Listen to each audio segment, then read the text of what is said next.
ദൈവമേ, അങ്ങയെ സ്നേഹിക്കുന്നൊരു ഹൃദയവും അങ്ങയുടെ വചനത്തെ ബഹുമാനിക്കുന്നൊരു നല്ല മനസ്സും നൽകി എന്നെയും എൻ്റെ കുടുംബത്തിലുള്ളവരെയും അനുഗ്രഹിക്കണമേ. ദൈവത്തിൽ ആശ്രയിച്ചും പ്രാർത്ഥിച്ചുമെടുക്കുന്ന ചെറിയ തീരുമാനങ്ങൾ പോലും വലിയൊരു അനുഗ്രഹമായി മാറും. ഇന്നത്തെ പ്രാർത്ഥന നിങ്ങൾക്കൊരു നല്ല അനുഭവമാകും. കരങ്ങളെ ഹൃദയത്തോട് ചേർത്ത് വെച്ച്, ദൈവമേ, നിൻ്റെ സ്നേഹം അനുഭവിക്കാൻ, നിൻ ദാനം അനുഭവിക്കാൻ, നിൻ്റെ ദാനമായ സൗഖ്യവും വിടുതലും സമാധാനവും അനുഭവിക്കാൻ ഇടയാകണമേ എന്ന് പ്രാർത്ഥിച്ച്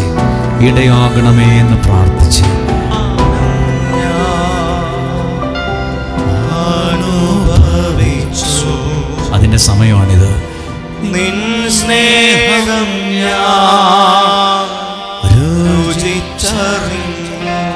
അറിഞ്ഞു പാടുമോ? നിൻ ദാനം അനുഭവിച്ചു, നിൻ സ്നേഹം രുചിച്ചറിഞ്ഞു. പിന്നെയോ? യേശുവേ എൻ ദൈവമേ, നീ എന്നും മതിയായവൻ. എല്ലാവരും ചേർന്ന് പാടുമോ? യേശുവേ എൻ ദൈവമേ, എൻ ദൈവമേ, നീ എന്നും മതിയായവൻ. നിൻ ദാനം ഞാൻ അനുഭവിച്ചു, നിൻ സ്നേഹം ഞാൻ രുചിച്ചു. യേശു എനിക്ക് ചെയ്ത, യേശു എനിക്കു ചെയ്ത നന്മകൾ ഓർത്തിടുമ്പോ ചേർന്ന് പാടുമോ? യേശു എനിക്കു ചെയ്ത നന്മകൾ ഓർത്തിടുമ്പോ നന്ദി കൊണ്ടൻ മനം പാടിടുമേ സ്തോത്രഗാനത്തിൻ പല്ലവികൾ. നന്ദി കൊണ്ടൻ മനം പാടിടുമേ സ്തോത്രഗാനത്തിൻ പല്ലവികൾ. അക്കരങ്ങൾ അല്പം ഉയർത്തിപ്പിടിച്ച്, നിൻ ദാനം ഞാൻ അനുഭവിച്ചു. അതിന് സാധിക്കട്ടെ, ഇവിടെ വെച്ച് സാധിക്കട്ടെ. എല്ലാ കുടുംബങ്ങൾക്കും ഇത് അനുഭവിച്ചറിയാൻ കഴിയട്ടെ. എല്ലാ വ്യക്തികൾക്കും ഇതറിയാൻ കഴിയട്ടെ. എല്ലാ യുവതി യുവാക്കൾക്കും ദൈവത്തിന്റെ സ്നേഹം, ദൈവത്തിന്റെ ദാനം, സൗഖ്യം, വിടുതൽ അനുഭവിക്കാൻ ഇടയാകട്ടെ എന്ന് ഞങ്ങൾ പ്രാർത്ഥിക്കുന്നു. ഹല്ലേലൂയ. യേശുവേ എൻ ദൈവമേ, നീ എന്നും മതിയായവൻ. എല്ലാവരും ചേർന്ന് പാടുമോ? യേശുവേ എൻ ദൈവമേ, നീ എന്നും മതിയായവൻ. നിൻ ദാനം ഞാൻ അനുഭവിച്ചു, ആമേൻ. നിൻ സ്നേഹം ഞാൻ രുചിച്ചറിഞ്ഞു. ഈശോ മിശിഹായുടെ എല്ലാ വാഗ്ദാനങ്ങൾക്കും ഞങ്ങൾ യോഗ്യരാകുവാൻ സർവേശ്വരന്റെ പരിശുദ്ധ മാതാവേ, ഞങ്ങൾക്ക് വേണ്ടി അപേക്ഷിക്കുന്നു. ഞാൻ ദൈവവചനം പ്രസംഗിക്കുമ്പോൾ ആ വചനത്തിലൂടെ ദൈവത്തിൻ്റെ ശക്തി നിങ്ങളുടെ ശരീരത്തിലും നിങ്ങളുടെ ആത്മാവിലും അനുഭവിക്കാൻ കഴിയണമേ എന്ന് പ്രാർത്ഥിക്കുവാണ്.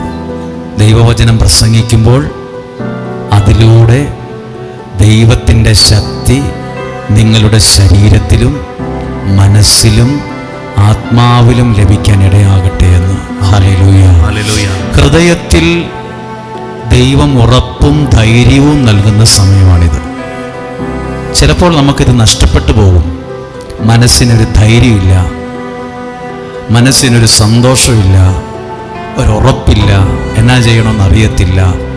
നമ്മളിങ്ങനെ ഒരുമിച്ച് കുറച്ച് നേരമൊക്കെ പ്രാർത്ഥിച്ച് വചനം കേൾക്കുമ്പോൾ ദൈവം നിങ്ങളുടെ ഹൃദയത്തിനകത്ത് ഉറപ്പും ധൈര്യവും ശക്തിയും പ്രതീക്ഷയും നിറയ്ക്കും. അതിനുള്ള സമയം കൂടിയാണ്. ഹല്ലേലൂയ. നമ്മൾ ഒരുമിച്ച് പ്രാർത്ഥിക്കുമ്പോൾ വിവാഹ ജീവിതം, കല്യാണമൊക്കെ കഴിഞ്ഞ് വിവാഹം കഴിച്ച് വർഷങ്ങൾ ജീവിച്ച ഒരാൾ പറഞ്ഞൊരു കാര്യം, ഒരു മക്കളൊക്കെ ഉണ്ട് അവിടെ, അവർ സന്തോഷത്തോടെ ജീവിക്കുന്ന ഒരു കുടുംബമാണ്. അപ്പോൾ അവർ പറയുവാണ്, ഭർത്താവ് പറയുവാണ്, അല്ല, ഒരാൾ ചോദിച്ചു, നിങ്ങളുടെ കുടുംബം ഭയങ്കര സന്തോഷമായിരുന്നല്ലോ, ഇത്രയും വർഷം നിങ്ങൾ നല്ല സമാധാനത്തോടെ ജീവിച്ച്, അതെങ്ങനെയാണ് ജീവിക്കാൻ കഴിഞ്ഞത്, എന്തെങ്കിലും പറയാനുണ്ടോ എന്ന് ചോദിച്ചപ്പോൾ ഭർത്താവ് പറഞ്ഞു, ഞാൻ എൻ്റെ ഭാര്യയെ സ്നേഹിച്ചു, പക്ഷെ എൻ്റെ ഭാര്യയെ സ്നേഹിക്കുന്നതിനേക്കാൾ കൂടുതൽ ഞാൻ യേശുവിനെയാണ് സ്നേഹിച്ചത്. ആമേൻ. അപ്പോൾ അദ്ദേഹത്തിൻ്റെ ഭാര്യ പറയുന്നു, ഞാൻ എൻ്റെ ഭർത്താവിനെ സ്നേഹിച്ചു, പക്ഷേ എൻ്റെ ഭർത്താവിനെ സ്നേഹിച്ചതിനേക്കാൾ കൂടുതൽ ഞാൻ സ്നേഹിച്ചത് ദൈവത്തെയാണ്, യേശുവിനെയാണ്. ആമേൻ.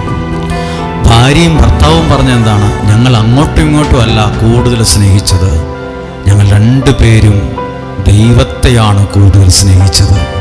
അപ്പോൾ ആ കുടുംബം അനുഗ്രഹമായി നിലനിൽക്കാൻ കാരണം അവർ രണ്ടുപേരും പരസ്പരം സ്നേഹിക്കുന്നേക്കാൾ കൂടുതൽ ദൈവത്തെ സ്നേഹിച്ചതുകൊണ്ടാണ്. അതുകൊണ്ട് ആദ്യം പ്രാർത്ഥിച്ചത്, ദൈവമേ, നിന്നെ സ്നേഹിക്കുന്നൊരു ഹൃദയവും ദൈവത്തോട് ഭക്തിയുള്ള, ദൈവവചനം കേൾക്കുമ്പോൾ അതിനെ ബഹുമാനത്തോടെ കാണുന്ന ഒരു ഹൃദയവും ഒരു മനസ്സൊക്കെ നൽകി എന്നെയും എൻ്റെ വീട്ടിലുള്ളവരെയും അനുഗ്രഹിക്കണമേ. ഹല്ലേലൂയ. ഞാൻ കേട്ട ഒരു കാര്യം നിങ്ങളോട് പറയുകയാണ്. ഒരാൾ പറയുന്നത് കേട്ടതാണ്.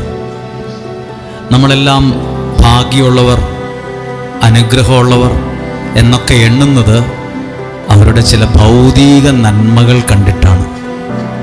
വീട്, കാറ്, ജോലി, ഇതെല്ലാം കണ്ടേച്ച് നമ്മൾ പറയും, എന്ത് ഭാഗ്യമുള്ളവർ, എന്നാ ദൈവാനുഗ്രഹം അവർക്കെന്ന് റോട്ടിലൂടെ പോകുമ്പോൾ നമ്മൾ പറയില്ലേ, നല്ലൊരു വീട്, മുറ്റത്ത് 2-3 വാഹനങ്ങൾ, അവരെല്ലാം ജോലിക്ക് പോകുന്നു വരുന്നു. നമ്മൾ പറയും, നമ്മൾ സാധാരണക്കാർ പറയും, എന്ത് ഭാഗ്യമുള്ളവരാ. വീടും കാറും ജോലിയും കണ്ട് ഭാഗ്യമുള്ളവർ, അനുഗ്രഹമുള്ളവരെന്ന് പറയാൻ പറ്റത്തില്ല. ചിലപ്പോൾ വലിയ വീടും വലിയ കാറും ഉണ്ട്, 3-4 മാസമായിട്ട് അവർ മിണ്ടിയിട്ട് പോലും ഉണ്ടാവില്ല, പരസ്പരം ഒരുമിച്ചിരുന്ന് ഭക്ഷണം കഴിച്ചിട്ടുണ്ടാവില്ല. എല്ലാവരും ഓരോ മുറിയിൽ കൂടെയൊക്കെ ഇരുന്ന് നേരം വെളുപ്പിക്കുന്നു, പോകുന്നു, തിന്ന് ഭക്ഷണം കഴിച്ചെങ്കിൽ കഴിച്ചു, ഇല്ലെങ്കിൽ ഇല്ല. എന്നാൽ നമ്മൾ ചെറിയ വീട് കണ്ടിട്ടുണ്ട്, ചെറിയ വീട്. ചിലപ്പോൾ അവർക്ക് സഞ്ചരിക്കാൻ ഒരു സ്കൂട്ടിയെ കാണത്തുള്ളൂ, ഒരു കാറ് പോലും കാണത്തില്ല, ചെറിയ വാഹനമുള്ളൂ. നമ്മൾ പറയും കഷ്ടം, അവർക്കൊരു വണ്ടി പോലും ഇല്ല, വലിയ വീടില്ല എന്നൊക്കെ പറഞ്ഞാലും ചിലപ്പോൾ നമ്മുടെ കാഴ്ചപ്പാടിൽ ആ ചെറിയ വീട്ടിലായിരിക്കും പരസ്പരം മിണ്ടലും പറച്ചിലും ഒരുമിച്ചിരുന്ന് ഭക്ഷണം കഴിക്കലും മനസ്സ് തുറന്നുള്ള സംസാരവും ഒരുമിച്ചുള്ള പ്രാർത്ഥനയും. സത്യത്തിൽ അടുത്തറിയുമ്പം ഏത് കുടുംബമാണ് സത്യത്തിൽ അനുഗ്രഹമുള്ള കുടുംബം? വലിയ വീടുള്ളതാണോ ചെറിയ വീടാണോ? ചെറിയ വീട്ടിലെ സന്തോഷമുള്ള ചെറിയ വീടാണ് അനുഗ്രഹമുള്ള വീട്.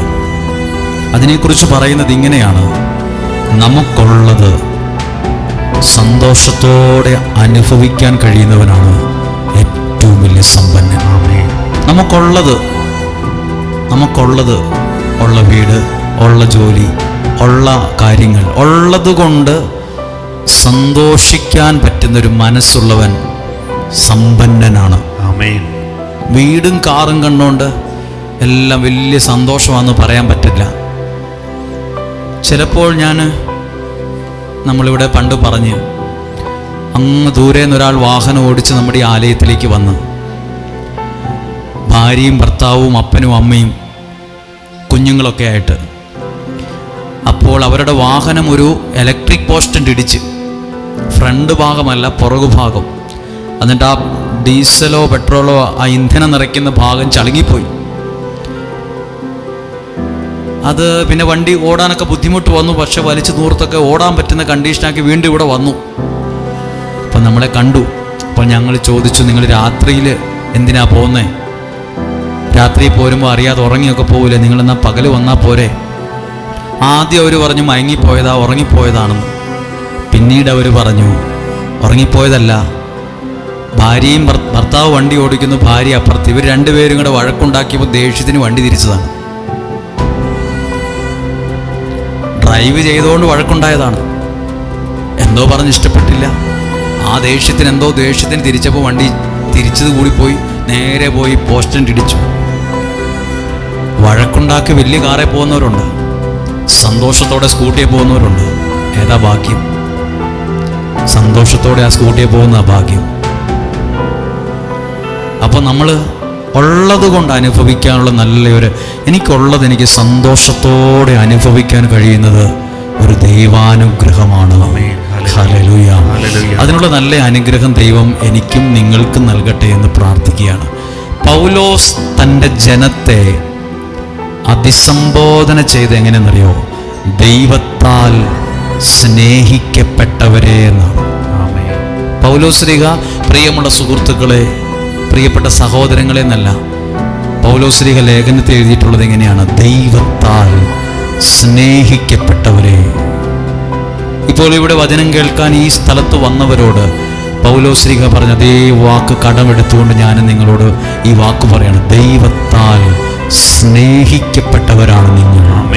ദൈവത്തിൻ്റെ വചനത്തെ ഇഷ്ടപ്പെടുന്നവരാണ് നിങ്ങൾ. തളർന്നുകൊണ്ടിരിക്കുകയല്ല, നിങ്ങൾ ശക്തിപ്പെട്ടുകൊണ്ടിരിക്കുകയാണ്.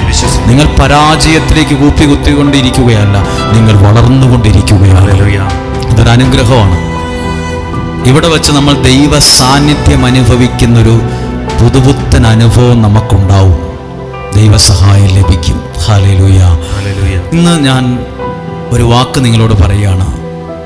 എന്നോടൊരാൾ ഒരു സ്വപ്നം പറഞ്ഞു. ഒരു സ്വപ്നം. പുതിയ നിയമത്തിലെ ജോസഫ് ഒരു സ്വപ്നം കണ്ടു എന്ന് എഴുതിയിട്ടുണ്ട്. സ്വപ്നം. എൻ്റെ ചെറിയൊരു ആമുഖം പറയുകയാണ്. അതിൻ്റെ ആ സ്വപ്നം കണ്ടിട്ട് അയാൾ പേടിക്കുകയാണ്. സ്വപ്നം കണ്ടതെന്നറിയാവോ? അദ്ദേഹം മരിക്കുന്നതാണ്. ഒരു വലിയ അപകടം ഉണ്ടാകുന്നു, അദ്ദേഹം മരിക്കുന്നു, അദ്ദേഹത്തെ അടക്കുന്നു. അപ്പോൾ അദ്ദേഹം ഭയങ്കരമായി ടെൻഷനായി. നിങ്ങൾ ആരെങ്കിലും ഇങ്ങനെ പേടിക്കുന്ന ചില സ്വപ്നങ്ങൾ കണ്ടിട്ടുണ്ടോ? അപ്പോൾ അദ്ദേഹം പറഞ്ഞു, ഞാനിങ്ങനെ ഒരു സ്വപ്നം കണ്ടു, എനിക്ക് പേടി, എന്തോ അപകടം വരാനുണ്ട്, ഞാൻ മരിച്ചു പോകുമെന്ന് എനിക്ക് പേടിയുണ്ട്. ഞാൻ ആ വിഷയത്തെക്കുറിച്ച് ശരിക്കും ചിന്തിച്ചു, പ്രാർത്ഥിച്ചു. എനിക്ക് ദൈവം തന്ന ഒരു ബോധ്യം ഞാൻ നിങ്ങളോട് പറയുവാണ്. നിങ്ങൾ ആരെങ്കിലുമൊക്കെ പേടിപ്പെടുന്നു, വണ്ടി വന്നിടിക്കുന്നു, വണ്ടി മറിഞ്ഞ് മരിക്കുന്നു, എന്നെ ആശുപത്രിയിലേക്ക് കൊണ്ടുപോകുന്നു, ഒരു ശവമടക്ക് കാണുന്നു, ഒരു മരിച്ചവരെ അടക്കുന്ന ഒരു പെട്ടി ഞാൻ കണ്ടു, സ്വപ്നം കണ്ടു, എനിക്കിപ്പോൾ ആകെ അസ്വസ്ഥനാണ്. അതെന്തെന്നറിയാമോ? ഒരു ഉത്തരം പറയാം. ആരെങ്കിലും പേടിക്കുന്ന, മരണമോ, ഇടിക്കുന്നു, തകരുന്നു, നശിച്ചു പോകുന്നു സ്വപ്നം കണ്ടാൽ ഓർത്തോണം, ദൈവം നിന്നോട് പറഞ്ഞതാണ്, ഒരു അപകടം നിന്റെ ജീവിതത്തിൽ നിന്ന് മാറിപ്പോയിട്ടുണ്ട്. കേട്ടോ? അല്ലാതെ വേറെ ആരെങ്കിലും പറയുന്ന പോലെ വലിയ താമസമില്ലാണ്ട് നീ മരിച്ചു പോവും, അതാണ് സ്വപ്നത്തിൻ്റെ അർത്ഥമെന്നല്ല. എൻ്റെ ഉത്തരവാണ് ഞാൻ പറയുക. എനിക്ക് എൻ്റെ ബോധ്യത്തിൽ നിന്ന് കിട്ടുന്ന ഉത്തരം ഞാൻ പറയുവാണ്. ഇവിടെ കാണും ചിലർ അവർ കണ്ട സ്വപ്നങ്ങൾ ഓർത്ത് പേടിച്ചിരിക്കുക. സ്വപ്നം കണ്ട് മിക്കവാറും സ്വപ്നമൊക്കെ അതേപോലെ വരുമെന്നാ ചിലർ പറയുന്നത്. എപ്പോഴാണ് കണ്ടതെന്ന് ചോദിക്കും. വെളുപ്പാങ്കാലത്താണോ കുടുങ്ങി? നിങ്ങൾ 10 മണിക്ക് കണ്ടതാകട്ടെ, ഇനി ഉച്ചയ്ക്ക് ഉറങ്ങാൻ നേരത്ത് 2 മണിക്ക് കണ്ട സ്വപ്നമായിക്കോട്ടെ, ഇപ്പോൾ വചനം കേട്ടോണ്ടിരുന്ന് ഇവിടെ ഇരുന്ന് ഉറങ്ങുമ്പോൾ കണ്ടതായിക്കോട്ടെ, എവിടെ ഇരുന്ന് കണ്ടതായാലും, രാത്രിക്കോ പകലോ സ്വപ്നം കണ്ടു, അയ്യോ വണ്ടി ഞാൻ ഇടിച്ച് തകർന്ന് കൊക്കയിലോട്ട് പോയി, സ്വപ്നം കണ്ട്. അങ്ങനെ ചില സ്വപ്നം കണ്ട് ഞെട്ടി എഴുന്നേൽക്കുന്നവരുണ്ട്, കാറുന്നവരുണ്ട്, കരയുന്നവരുണ്ട്. എന്നറിയോ ദൈവം എന്നാ പറയുന്നറിയോ? ആ സ്വപ്നത്തിലൂടെ നിന്നോട് പറയുവാണ്, അല്ലെങ്കിൽ നിന്നോട് പറയുവാണ്, നിന്റെ ജീവിതത്തിൽ നിന്ന് ഒരു വലിയ ദുരിതവും ദുരന്തവും മാറിപ്പോയിട്ടുണ്ട് കേട്ടോ. അത് പറഞ്ഞതാണ്. ചില സ്വപ്നങ്ങൾ ദൈവം നമുക്ക് തരുന്നത് അത് നമ്മുടെ ജീവിതത്തിൽ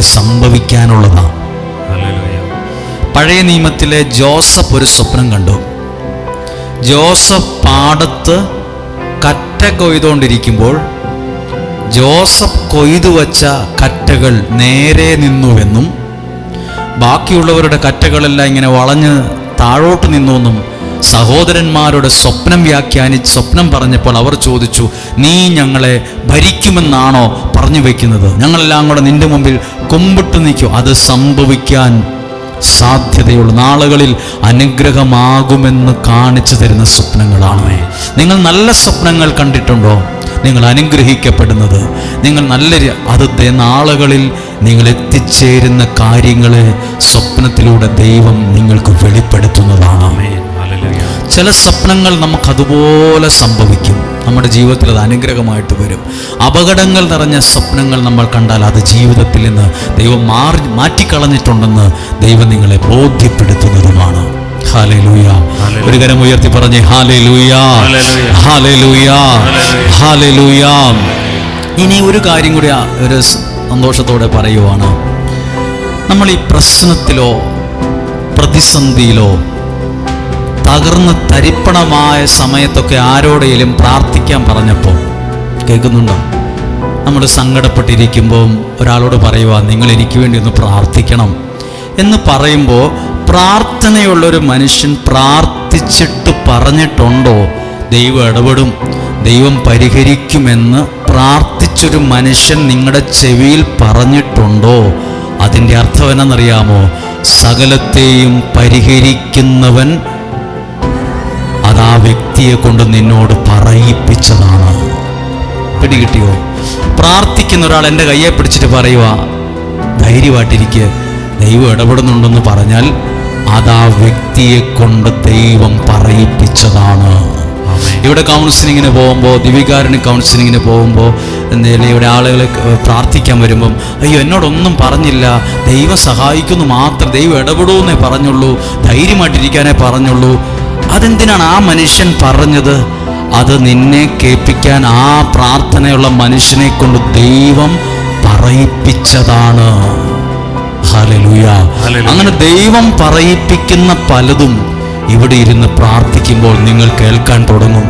നിങ്ങളുടെ ജീവിതത്തിൽ അത് അനുഭവമായി മാറും, അനുഭവമായി മാറും. ഇനി ഈ വാക്യം എല്ലാവരും ഓർത്തേ. ദൈവത്തിന് നിന്നെ അനുഗ്രഹിക്കാൻ, ദൈവത്തിന് നിങ്ങളുടെ പ്രയാസങ്ങളെ മാറ്റാൻ ഒരു മണിക്കൂർ പോലും വേണ്ട, ഒരു നിമിഷം മതി. ഹല്ലേലൂയ. ദൈവത്തിന് എൻ്റെ പ്രശ്നങ്ങളെ പരിഹരിക്കാൻ അധികം സമയം വേണ്ട, ഒരു നിമിഷം മതി. ദൈവത്തിന് എൻ്റെ ജീവിതത്തിൽ ഒരു വഴി തുറക്കാൻ 2 മണിക്കൂർ വേണ്ട, 2 മിനിറ്റ് മതി, ഒരു നിമിഷം മതി. വിശ്വസിക്കുന്നു? എൻ്റെ എത്ര വലിയ പ്രശ്നമാകട്ടെ, ദൈവത്തിനത് പരിഹരിക്കാൻ ഒരു നിമിഷം മതി. ഞാൻ ആ വാക്യം ഒന്ന് വായിക്കാം. ഒരാമുഖം പോലെ 2 രാജാക്കന്മാരുടെ പുസ്തകം 20-ാം അധ്യായം. ഇത് വായിക്കുന്നത് സുപരിചിതമായൊരു ഭാഗമാ. ദൈവത്തിന് നിന്നെ അനുഗ്രഹിക്കാൻ ഒരു നിമിഷം മതി. ഈ രോഗം സൗഖ്യമാകാൻ ഒരു നിമിഷം മതി. എന്തെല്ലാം പ്രയാസമുണ്ടോ, പ്രതിസന്ധിയുണ്ടോ, തടസ്സമുണ്ടോ, അത് മാറാൻ ഒരു നിമിഷം മതി. ഹല്ലേലൂയ. 2 രാജാക്കന്മാരുടെ പുസ്തകം 20-ാം അധ്യായം 1 മുതലുള്ള വാക്യം വായിക്കുവാണ്. ഹെസക്കിയ രോഗബാധിതനായി. എല്ലാവരും ശ്രദ്ധിച്ചു കേൾക്കുമോ? ഒരു വലിയ പ്രശ്നം ദൈവം നിമിഷം നേരം കൊണ്ട് പരിഹരിച്ചു. ഒരു നിമിഷം മതി നിങ്ങളുടെ ജീവിതത്തിൽ ദൈവം ഇടപെടാൻ. ഹെസക്കിയ രോഗബാധിതനായി, രോഗം ബാധിച്ച് മരിക്കാറായി, മരണത്തോടടുത്തു എന്ന് പറഞ്ഞാൽ ഇനി 1 വർഷം ആയുസില്ല, അധികം താമസിക്കാതെ മരിച്ചു പോകുന്ന അവസ്ഥയായി. ശരീരം മുഴുവൻ രോഗം ബാധിച്ച് വയ്യാണ്ടായി. കാണുന്നവർക്കും കേൾക്കുന്നവർക്കും അറിയാം, പുള്ളി വലിയ താമസമില്ലാണ്ട് മരിച്ചു പോകും, കണ്ടീഷൻ വളരെ മോശമാണ്, അറിയിക്കേണ്ടവരൊക്കെ അറിയിച്ചോളുക. അതുപോലൊരു സാഹചര്യമാണ്. രോഗബാധിതനായി മരണത്തോടടുത്തു. അപ്പോൾ ആമോസിന്റെ പുത്രൻ യേശയ്യാ പ്രവാചകൻ അടുത്തു ചെന്നു പറഞ്ഞു, കർത്താവ് അരുൾ ചെയ്യുന്നു, നീ വീട്ടുകാര്യങ്ങൾ ക്രമപ്പെടുത്തുക, എന്തെന്നാൽ നീ മരിക്കും, സുഖം പ്രാപിക്കുക. നീ മരിക്കും എന്ന് ഒരു പ്രവാചകൻ ആ കൂട്ടത്തിൽ വന്ന് പറയുകയും ചെയ്തു. ഉറപ്പായിട്ട് മരിക്കും, വലിയൊരു പ്രയാസമാണ്. പക്ഷെ ഇത് കേട്ടപ്പോൾ മരിച്ചവനെ പോലെ നിലത്ത് കിടന്ന് ഉരുളുന്ന ഒരാളെ കാണുന്നില്ല. നമ്മൾക്കൊരു വലിയ പ്രയാസം വരുമെന്നൊക്കെ കേട്ട അന്നേരം നിലത്ത് കിടന്ന് ചിലപ്പോൾ ഉരുളും. ഇവിടെ നമ്മൾ ഹെസക്കിയ പ്രശ്നമാണല്ലോ, മരിച്ചു പോയല്ലോ എന്ന് പറഞ്ഞ് കട്ടിലേ കിടന്ന് ഉരുളുന്നതോ വെപ്രാളപ്പെടുന്നതോ അല്ല കാണുന്നത്. എന്താ കാണുന്നത്? രണ്ടാമത്തെ വാക്യം, ഹെസക്കിയ ചുവരിലേക്ക് മുഖം തിരിച്ച് കർത്താവിനോട് പ്രാർത്ഥിച്ചു. കർത്താവിനോട് കരഞ്ഞ് പ്രാർത്ഥിച്ചു. നാലാമത്തെ വാക്യം, പ്രാർത്ഥിച്ചു കഴിഞ്ഞ് പ്രാർത്ഥനയൊക്കെ ഇതൊക്കെ നമുക്കറിയാം. നാലാമത്തെ വാക്യം, കൊട്ടാരത്തിന്റെ അങ്കണം വിടുന്നതിന് മുൻപ് തന്നെ, മുറ്റത്തുനിന്ന് പുറത്തു കിടക്കുന്നതിന് മുമ്പ് യേശയ്യായിക്ക് കർത്താവിന്റെ അരുളപ്പാട് ദൈവം ആ വ്യക്തിയുടെ പ്രാർത്ഥനയ്ക്ക് മറുപടി കൊടുത്തു. ഈ അനുഗ്രഹ എന്ന പുണ്യഭൂമിയിൽ 365 ദിവസവും വചനം പറയുന്ന ഈ സ്ഥലത്ത് വന്ന് ഇതിൻ്റെ മുറ്റം വിട്ട് പോകുന്നതിന് മുമ്പ്, അല്ലെങ്കിൽ ഈ പ്രാർത്ഥന തീരുന്നതിന് മുമ്പ് നിങ്ങളുടെ ജീവിതത്തിലും ഒരു ദൈവീക ഇടപെടൽ ഉണ്ടാകട്ടെ. ആ വാക്യങ്ങൾ എനിക്ക് ഭയങ്കര ഇഷ്ടപ്പെട്ടൊരു വാക്കാ. ഇതൊരാൾ എന്നോട് പറഞ്ഞു, അവിടെ ഇങ്ങനെ എഴുതിയിട്ടുണ്ട്, കൊട്ടാരത്തിന്റെ അങ്കണ, കൊട്ടാരത്തിന്റെ മിറ്റം കഴിഞ്ഞ ഗേറ്റ് വിട്ട് അദ്ദേഹം ഇറങ്ങിപ്പോകുന്നതിന് മുമ്പ് മരണതുല്യമായൊരു വിഷയം ദൈവം പരിഹരിച്ചത് ഒരു നിമിഷം കൊണ്ടാണ്. ഒരു പക്ഷേ ഈ ആലയത്തിന്റെ മുറ്റം വിട്ടു പോകുന്നതിന് മുമ്പ് നിങ്ങളും ദൈവത്താൽ ഇന്ന് കേൾക്കുന്ന വചനത്താൽ അനുഗ്രഹിക്കപ്പെടുന്ന വിശ്വസിക്കുക. ഇന്ന് കേൾക്കുന്ന വചനത്താൽ ഇവിടം വിട്ടു പോകുന്നതിന് മുമ്പ് എൻ്റെ കുടുംബം എൻ്റെ ദൈവത്താൽ അനുഗ്രഹിക്കപ്പെട്ടിരിക്കുന്നു. ഒരു ദൈവം ഒരു അത്ഭുതം ചെയ്യാൻ എടുത്ത സമയം കൊട്ടാരത്തിന്റെ അങ്കണം വിട്ട് ഗേറ്റ് കടന്ന് പുറത്ത് കിടക്കുന്നതിന് മുമ്പ് ദൈവം അവിടെ ഇടപെട്ടു എന്നാണ് പല ആളുകളുടെ അനുഭവം ഉണ്ട്. ഇവിടെ 7:10 എന്നെ കണ്ടയാൾ 10:10 സാക്ഷ്യമായിട്ട് എൻ്റെ അടുത്ത് വന്നു. 7:10 അവർ എന്നെ കാണാൻ വന്നത്, ഒരു വലിയ വിഷയമായിട്ട്. അവരെല്ലാം വളരെ ഭയപ്പെട്ടിരിക്കുക. താഴെ ചായ കുടിക്കാനൊക്കെ പോയപ്പോൾ ഒരു ഫോൺ വന്ന് അതെടുത്ത് സംസാരിച്ചത് 10:15 സമയത്താണ് സാക്ഷ്യമായിട്ടത് മാറി. നമ്മൾ ഈ സ്ഥലത്ത് നിന്ന് പ്രാർത്ഥിക്കുന്ന ചില കാര്യങ്ങൾ ദൈവം ഏറ്റെടുത്ത അനുഭവം നിങ്ങൾക്കുണ്ടാവും. ഈ പ്രാർത്ഥന ദൈവം ഏറ്റെടുത്തൊരു പ്രാർത്ഥനയാണ്, ദൈവം അംഗീകരിച്ചൊരു പ്രാർത്ഥനയാണ്, ദൈവം സ്നേഹിക്കുന്നൊരു പ്രാർത്ഥനയാണ്. ഹല്ലേലൂയ. ഞാനൊരു വാക്യം വായിക്കുകയാണ്, അതിനെ ചുറ്റിപ്പറ്റിയാണ് ഇന്ന് പ്രസംഗിക്കുന്നത്. സങ്കീർത്തന പുസ്തകം 30-ാം അധ്യായം 11-ാമത്തെ വാക്യം വായിച്ചു. സങ്കീർത്തനം 30-ാം അധ്യായം 11-ാമത്തെ വാക്യം. അവിടുന്ന് എൻ്റെ വിലാപത്തെ വിലാപം എന്ന് പറഞ്ഞാൽ സങ്കടം, കണ്ണുനീര്, വേദന, നിരാശ, എൻ്റെ വിലാപത്തെ ആനന്ദ നൃത്തമാക്കി മാറ്റി. എന്താക്കി മാറ്റി? ആനന്ദ നൃത്തമാക്കി മാറ്റി. എന്നെ കൂടുതൽ കരയിപ്പിച്ചു എന്നല്ല, എന്നെ കുറെ കൂടി വേദനിപ്പിച്ചു എന്നല്ല, അവിടുന്ന് എൻ്റെ സങ്കടത്തെ, എൻ്റെ വിലാപത്തെ. എന്തിനെ ഓർത്താ വിലപിക്കുന്നേ? ചില ആൾക്കാർ നമ്മളെ കരയിപ്പിക്കുന്നവരാ. ചില മനുഷ്യരെ അവർ നമ്മളെ കരയിപ്പിക്കാൻ നോക്കിക്കൊണ്ടേയിരിക്കും. ചില ആളുകൾ അങ്ങനെയാണ്, എങ്ങനെയും പുള്ളിരെ കരയിപ്പിക്കാനും ഡൗൺ ആക്കാനും നോക്കും. അങ്ങനെയും കാണും ചില വിഷയങ്ങൾ. ഓർത്തെ എഴുതിയിരിക്കുകയാണ്, അവിടുന്ന് എൻ്റെ മക്കളെ ഓർത്താണോ വിലപിക്കുന്നത്? സാമ്പത്തിക ഓർത്താണോ വിലപിക്കുന്നത്? ബൈബിൾ വചനം നിന്നോട് പറയുവാണ്, അവിടുന്ന് എൻ്റെ വിലാപത്തെ ആനന്ദ നൃത്തം, ഞാൻ സന്തോഷത്തോടെ തുള്ളിച്ചാടാൻ ഇടയാക്കും. അടുത്തതോ, അവിടുന്ന് എന്നെ ചാക്കുവസ്ത്രമഴിച്ച്, ഞാൻ വിലാപത്തിന്റെ ചാക്കുവസ്ത്രം ധരിച്ചുകൊണ്ടിരുന്നേ, ആ ചാക്കുവസ്ത്രത്തെ അഴിച്ച് ആനന്ദം, ആ സന്തോഷത്തെ അതിന് പകരം ഇട്ടു തന്നു. ഇതൊക്കെ ഇവിടെ പ്രാർത്ഥിക്കുമ്പോൾ നടക്കും. ഇതൊരു സാക്ഷ്യമായിട്ട് നിങ്ങളോട് പറയാൻ ആഗ്രഹമുണ്ട്. ഇതൊരാളുടെ സാക്ഷ്യമാണ്. അവിടുന്ന് എൻ്റെ വിലാപത്തെ ആനന്ദ നൃത്തമാക്കി മാറ്റി. പിന്നെയോ, അവിടുന്ന് എൻ്റെ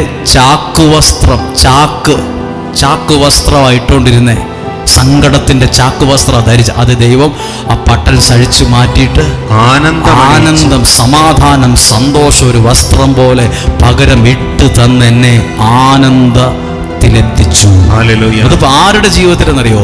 പ്രാർത്ഥിക്കുകയും ആരാധിക്കുകയും ചെയ്യുന്നവൻ്റെ ജീവിതത്തിൽ.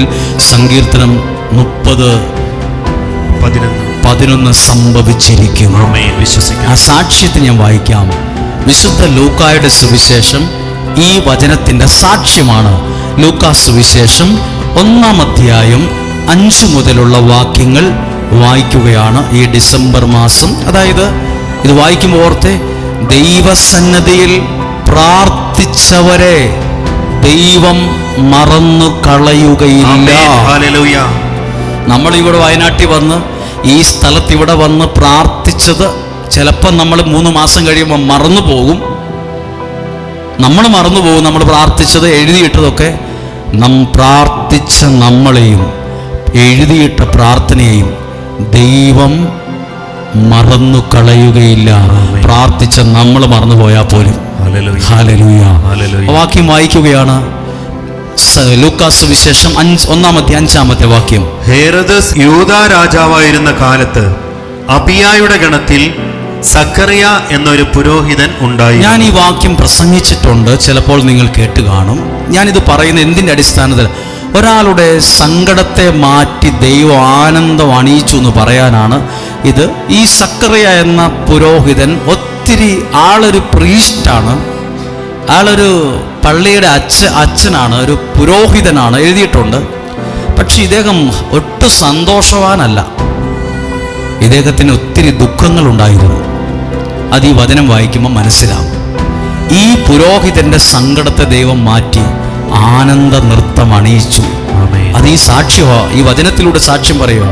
സക്കറിയ എന്നൊരു പ്രീസ്റ്റ്, ഒരു പുരോഹിതൻ, ഒരു പള്ളിയിലച്ഛൻ ഉണ്ടായിരുന്നു. അഹറോന്റെ പുത്രിമാരിൽപ്പെട്ട എലിസബത്ത് ആയിരുന്നു അവന്റെ ഭാര്യ. വിവാഹം കഴിച്ച് ജീവിക്കുന്ന പുരോഹിതനാണ്. ഈ പുരോഹിതൻ വിവാഹിതനാണ്. ആരുടെ മകളെയാ വിവാഹം ഈ പുരോഹിതൻ കഴിച്ചത് എന്ന് എഴുതിയിട്ടുണ്ട്. അഹറോന്റെ പുത്രിമാരിൽപ്പെട്ട പെൺമക്കളിൽ എലിസബത്ത് എന്ന് പേരുള്ള മകളെയാണ് ഈ അച്ഛൻ കല്യാണം കഴിച്ചത്. കൃത്യമായിട്ട് എഴുതിയിട്ടുണ്ട്. സക്കറിയ എന്ന പുരോഹിതന് ഒരു പ്രീസ്റ്റ് ഉണ്ടായിരുന്നു. ഇദ്ദേഹം വിവാഹിതനാണ്. എലിസബത്ത് ആയിരുന്നു ഭാര്യ. ഇനി ഭർത്താവിനെ കുറിച്ച് എഴുതിയിട്ടുണ്ട്. അവർ ദൈവത്തിന്റെ മുമ്പിൽ അവർ രണ്ടുപേരും, പുരോഹിതനായ ഭർത്താവും പുരോഹിതന്റെ ഭാര്യയും, അവർ രണ്ടുപേരും ദൈവത്തിന്റെ മുൻപിൽ നീതിനിഷ്ഠരും